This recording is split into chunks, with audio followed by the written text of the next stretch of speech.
visittemples.com அப்படிங்கிறது கோவில்களை பற்றிய ஒரு வெப்சைட் வலைதளமாகும். இன்னைக்கு இந்த visittemples.com வெப்சைட் மூலியமா பாண்டிச்சேரி வில்லியனூர்ல இருக்கிற ஸ்ரீ தெங்கலை வரதராஜ பெருமாள் கோயிலை பற்றி தெரிஞ்சுக்க போகிறோம். இந்த கோயில் மெயின் ரோட்லேயே அமைஞ்சிருக்கு. கோவிலோட முழு பேர் வந்து ஸ்ரீ பெருந்தேவி தாயார் சமேத ஸ்ரீ தெங்கலை வரதராஜ பெருமாள் திருக்கோயில். இந்த கோயிலுக்கு தெற்கு நோக்கிய 2 நுழைவாயில் இருக்கு. 2 நுழைவாயில் இருக்குன்னு. முதல் நுழைவாயில் சின்னதா இருக்கும், கோபுரத்துடன் கூடிய நுழைவாயில். கோபுரத்துல வரதராஜ பெருமாளோட ஒரு வர்ண விக்கிரகத்தை பார்க்க முடியும். 2வது நுழைவாயில் சற்று பெரிய நுழைவாயில். இதுல வந்து வரவேற்பு வளையமும் வச்சிருக்கா. இந்த 2 நுழைவாயிலுமே தெற்கு நோக்கிய நுழைவாயில்கள். ஏற்கனவே ஒரு சின்ன நுழைவாயில் தெற்கு நோக்கி இருக்குன்னு அதோட கோபுரத்துல வரதராஜ பெருமாள் நிக்கிற மாதிரி காட்சியளிக்கிறாருன்னு சொன்னேன். அந்த நுழைவாயிலோட 2 பக்க சுற்றுச்சுவர் அதுல வந்து சங்கு சக்கரம் மற்றும் தசாவதார ஓவியங்களை அப்படியே வரைஞ்சு வச்சிருக்கா. பார்க்க பிரமாதமா இருக்கு. நுழைவாயில்கள் தெற்கு நோக்கி இருந்தாலும் கோயிலோட ராஜகோபுரம் 5 அடுக்கு கிழக்கு நோக்கிய ராஜகோபுரம் ஆகும். இந்த ராஜகோபுரத்தை கடந்து போனா அங்க வந்து ஒரு நெய்வேத்திய பீடம், ஒரு துவஜஸ்தம்பம், ஒரு கருடாழ்வார் அதாவது பெரிய திருவடி அவளோட சன்னதி, இது எல்லாமே மேற்கு நோக்கி மூலஸ்தானத்தை பார்த்த மாதிரி இருக்கா. அதுக்கடுத்து பல தூண்களை கொண்ட ஒரு மண்டபம் இருக்கு. இந்த மண்டபத்தை கடந்து மூலஸ்தானத்துக்கு போனோம். மூலஸ்தானத்துக்கு போனால் ஒரு 3-4 படி பக்தர்கள் மேலே ஏறி தான் மூலஸ்தானத்தை சென்றடையணும்.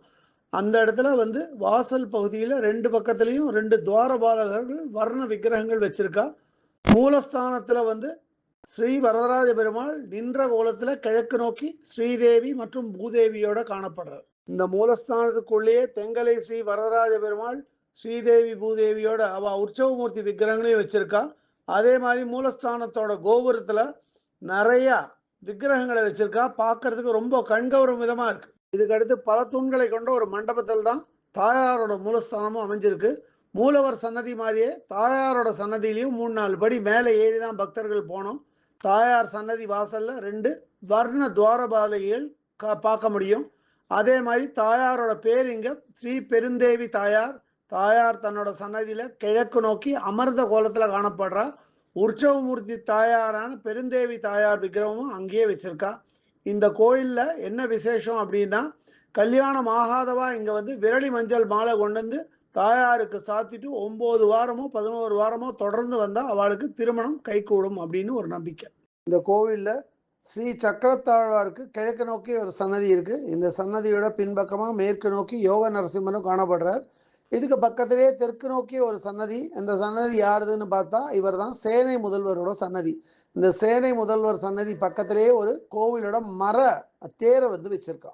அதுக்கு அடுத்து வந்து வாகனங்கள் நிறுத்துறதுக்காக ஒரு அறை வச்சிருக்கா, பூட்டி வச்சிருக்கா.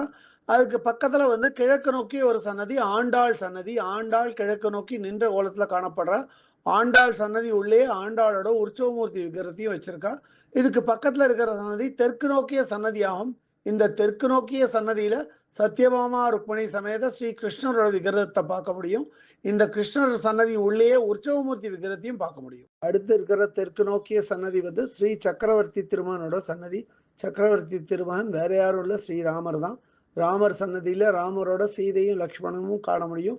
அதே மாதிரி உற்சவமூர்த்தி விக்கிரகங்களையும் உள்ளே வச்சிருக்கான். அதுக்கு அடுத்து இருக்கிற தெற்கு நோக்கிய சன்னதி வந்து ஆழ்வார்கள் சன்னதி. எல்லா ஆழ்வார்களுக்கும் இங்க விக்கிரகங்கள் இல்லை, வெறும் 3 ஆழ்வார்கள் தான். பெரியாழ்வார், திருமழிசை ஆழ்வார் மற்றும் நம்மாழ்வார் விக்கிரகங்களை பார்க்க முடியும். அவளோட சேர்ந்து ராமானுஜர் மற்றும் மணவாள மாமணிகளுக்கும் விக்கிரகங்கள் காண முடியும். அதுக்கு அடுத்து இருக்கிற சன்னதி வைகுண்ட ஏகாதசி மண்டபம் அல்லது சொர்க்கவாசல். இது தெற்கு நோக்கி இருக்கு.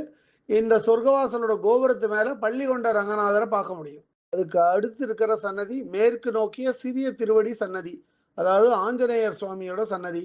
இவர் மேற்கு நோக்கி நின்ற கோலத்துல கை கூப்பிண்டு பார்க்க முடியும். அதே மாதிரி இந்த கோயிலோட மற்றொரு சிறப்பு அம்சம் என்னன்னா, எந்த சன்னதியில நம்ம பெருமாளை சேவிக்கிறோமோ அந்த சன்னதியோட மேற்கூரையில வந்து அந்த பெருமாளோட வர்ண ஓவியத்தை பார்க்க முடியும். இந்த கோவிலுக்குள்ளேயே கோவிலோட ஒரு அலுவலகம் இருக்கு. அதே மாதிரி கோவிலுக்கு மடப்பள்ளியும் இங்க உள்ளேயே வச்சிருக்கா. இந்த கோவில் பாண்டிச்சேரி நிர்வாகத்தின் கீழே இயங்கிட்டு வருது. இந்த கோயிலை பற்றிய இதர விவரங்கள் வேணும் அப்படின்னா www.visittemples.com அப்படிங்கிற வெப்சைட்டுக்கு போயிட்டு இந்த கோயிலை பற்றிய எல்லா விவரங்களையும் ஆங்கிலத்தில் வந்து படிக்கலாம்.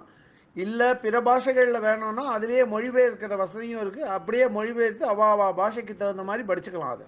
இதுவரை இந்த காணொளியை கண்டும் கேட்டும் மகிழ்ந்த பக்தர்களுக்கு visit temples.com சார்பாக ராகவாச்சாரியின் நன்றிகள்.